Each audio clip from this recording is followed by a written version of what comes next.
عقل کے خلاف، جو بچہ بھی نہیں مانے وہ بھی اس کو چاپ دیتے تھے. 16 برس کی لڑکی سے شادی کی انہوں نے، اور یہ انگریز ایک تھا وہ وہاں جا کے مولانا بن گیا. اور ایک بی بی سی میں انٹرویو میں نے خود سنا کہ ایک سکھ انٹرویو لے رہے تھے.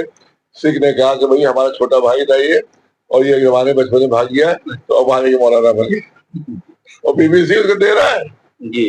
اس سے آپ اندازہ کیجیے کتنے بےہودہ، کتنے احمق، پوری دنیا کو احمق سمجھتے، خود بہت بڑے عقل مند ہے. اچھی خاصی انجمنوں کے ذریعے سے چلتی ہے پورے شہروں میں.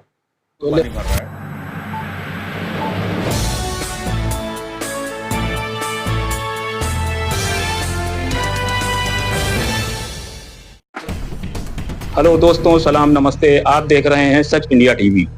دوستوں، جیسا کہ آپ دیکھ رہے ہیں کہ 2 دن پہلے ہندوستان کی میڈیا نے ایک بار پھر اپنا گھناؤنا چہرہ سامنے کرا اور ایرانی سپریم لیڈر آیت اللہ سید علی خامنائی کے اوپر نادیبہ الفاظ استعمال کرے اور ان کی کردار کشی کی.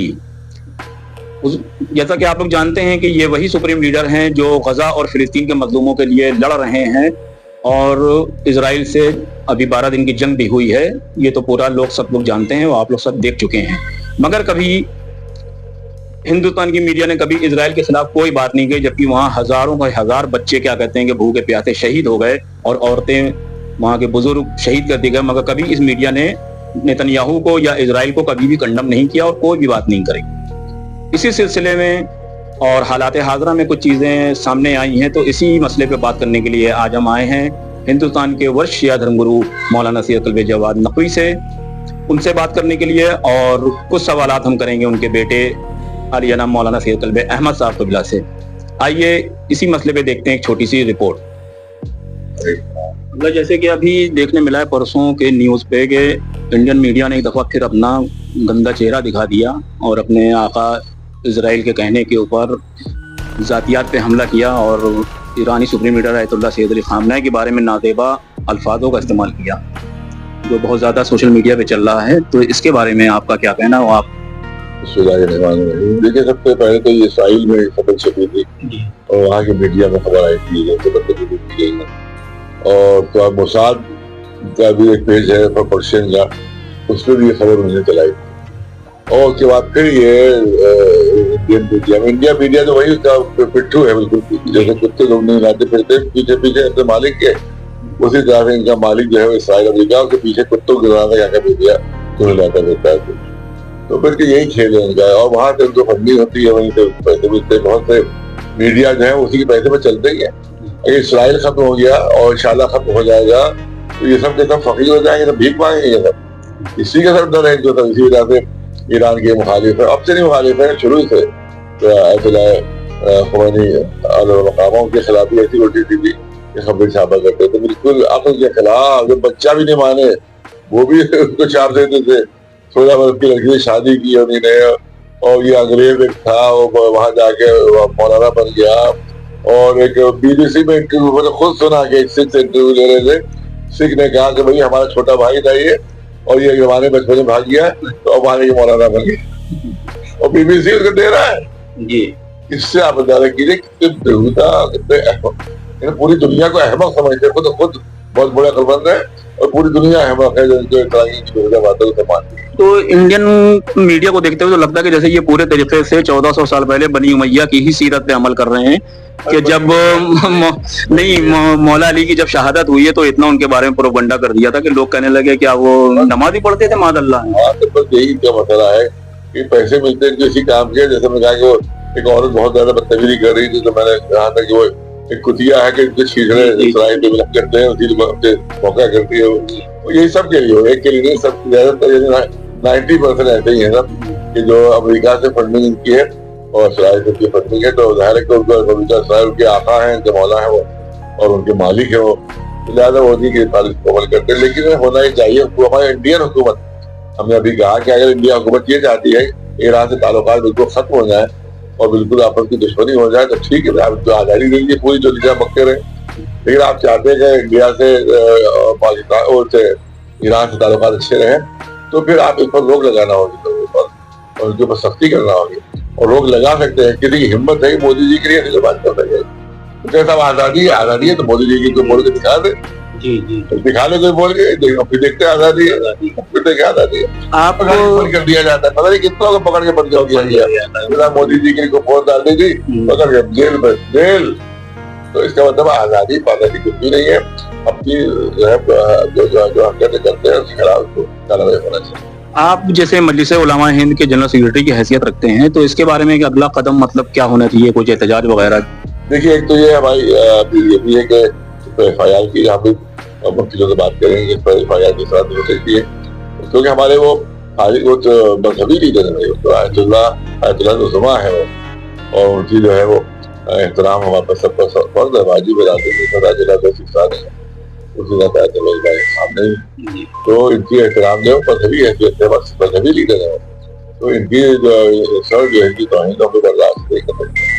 लिहाजा इंशाअल्लाह पर प्रोटेस्ट का भी प्रोग्राम बन रहा है, और उसी के साथ साथ FIR भी एक तरफ से ना हो, बल्कि पूरे हिंदुस्तान के मुख्तलिफ इलाकों में FIR होनी चाहिए, ताकि जो सजा मिल रही है तो कुछ उस पर रोक लग सके। लिहाजा हमारी अपील भी यही है कि मुख्तलिफ एक आदमी सिंगल न करे, जो ऑर्गेनाइजेशन है, जो तंजीमें हैं, जो अंजुमनें हैं, उनकी तरफ से पूरी FIR हो, और उसके बाद अदालत के साथ भेजा जाए, तो उनको बताया जाए कि आप कहाँ से खबर लेकर आप आए हैं, उसका सोर्स आपके पास क्या है।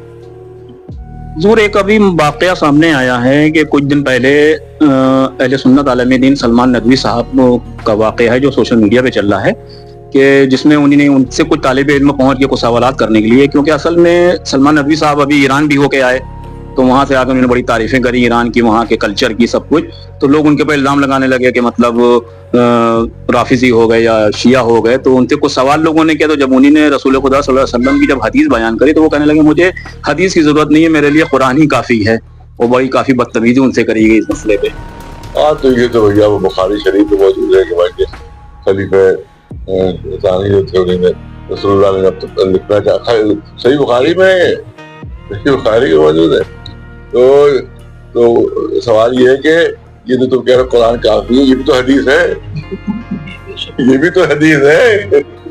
तो जब तुम हदीस को मान ही नहीं हो तो इधर ही क्यों मान रहे हो? कोई टेक्निकल बात ये है कि हज़रत उमर ने कहा था, रसूलुल्लाह ने जब लिखना चाहा, और ये सही बुखारी की हदीस है, सही बुखारी मौजूद है, और रावी है अब्दुल्लाह इब्न अब्बास, तो उन्होंने कहा मैं मौजूद था, उन्होंने कहा कि मैं लिख दूं कभी गुमराह ना हो। तो उस वक्त हज़रत उमर ने कहा था कि ये तो इन पर फर्ज का गलबा हो, ये जान पर तारी हो गया है, और ये जो है वो कुरान काफी है।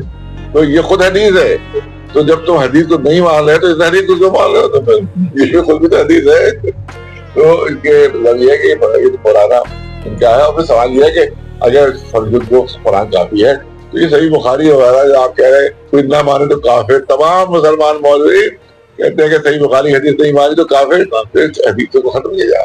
जैसे जहाँ हदीसें जलाई जाती थी, 90 साल तक हदीसें जलाई गई हैं, 90 साल तक रसूलुल्लाह की वफात के बाद 90 हदीसें जलाई गई, किताबें जलाई गई, तो फिर जला दो, फिर खत्म कर सकता। दोस्तों, जैसा कि आप जानते हैं कि अंजुमन हाय मातमी का सिलसिला, शब्बेदारियों का सिलसिला बहुत ही उरूज पर चल रहा है। आए दिन मुख्तलिफ अंजुमन हाय मातमी की शब्बेदारियाँ होती हैं, काफ़ी पैसा खर्च किया जाता है इसके ऊपर। मगर क्या अंजुमनों का हदफ यही होना चाहिए या इसके अलावा भी उनका कुछ हदफ होना चाहिए या मकसद होना चाहिए? क्या मकसद इमाम हुसैन अलैहिस्सलाम क्या यही था करबला का मकसद या करबला का पैगाम? इसी मसले के ऊपर अभी हुसैनाबाद में एक अंजुमन नासिरुल इस्लाम की शब्बेदारी में मौलाना सैयद कल्ब अहमद साहब का एक बयान सामने आया, जिसमें उन्होंने अंजुमन हाय मातमी के क्या मकसद होना चाहिए, क्या बात होना चाहिए, क्या उनकी जिम्मेदारियां होना चाहिए, एक बहुत अच्छा बयान उनका आया, जिसपे क्या कहते हैं कि पूरे सोशल मीडिया पे क्या कहते हैं बहुत वायरल हुआ और क्या बहुत ज्यादा उसकी तारीफ हुई। इसी मसले पे हम बात करने आए हैं मौलाना सैयद कल्ब अहमद साहब से। अस्सलाम वालेकुम। आपका बयान बहुत अच्छा चला, लोगों ने बहुत पसंद किया कि हकीकत में कि इतने सालों में अभी तक किसी ने ऐसी चीज़ों पर रोशनी नहीं डाली जो असलियत में होना चाहिए, जो हकीकी मकसद अहले बैत अलैहिस्सलाम और मकसद करबला है। क्या कहना चाहते हैं आप? बिस्मिल्लाहिर्रहमानिर्रहीम। देखिए, अंजुमनें जो काम करती आ रही हैं वो बहुत अच्छा है। यानी आज़ादारी को जो 2 महीना 8 दिन जो चलती है पूरे लखनऊ में और भी पूरी जगह, तो अंजुमनों के ज़रिए से ही रहता है। पूरी शब्बेदारियाँ हैं, तमाम चीज़ें हैं, वो जो पूरी आज़ादारी है वो अच्छी खासी अंजुमनों के ज़रिए से चलती है पूरे शहरों में। तो लिहाजा हमारे पास यही दरख्वास्त थी कि अंजुमनें सिर्फ 2 महीने 8 दिन के लिए ना हो। जब जो लोग भी आपके साथ यानी चलते हैं, अंजुमन में जुड़े हुए हैं, उनकी कोई परेशानी हो इस लिहाज से या उनकी माली लिहाज से, अक़ीदत के लिहाज से, पढ़ाई के लिहाज से, जॉब के लिहाज से, घर के लिहाज से, कुछ भी हो, या उनके आसपास जो लोग हों तो उनकी भी माली इमदाद या स्कूल की फीस या मेडिकल कोई बीमारी हो जाए, इस तरह की यानी इमदाद होती रहनी चाहिए। क्योंकि मुझे बताया गया कि वो जो अंजुमन नासिरुल इस्लाम है, वहाँ से इस तरीके के काम होते रहते हैं हर साल। जैसे मुझे बताया गया तकरीबन 35 बच्चों की हर महीने फीस जाती है।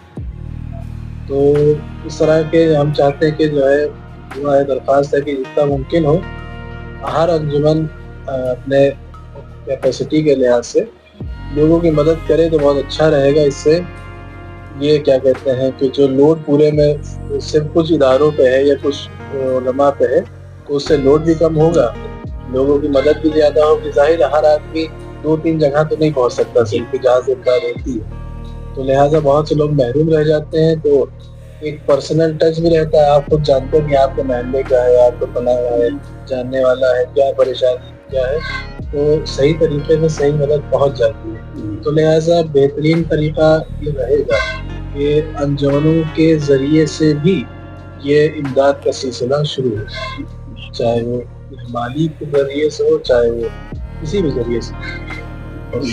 बहुत बहुत शुक्रिया। कैमरामैन तौकीर अहमद के साथ मैं शाहिद मिर्ज़ा, सच इंडिया टीवी।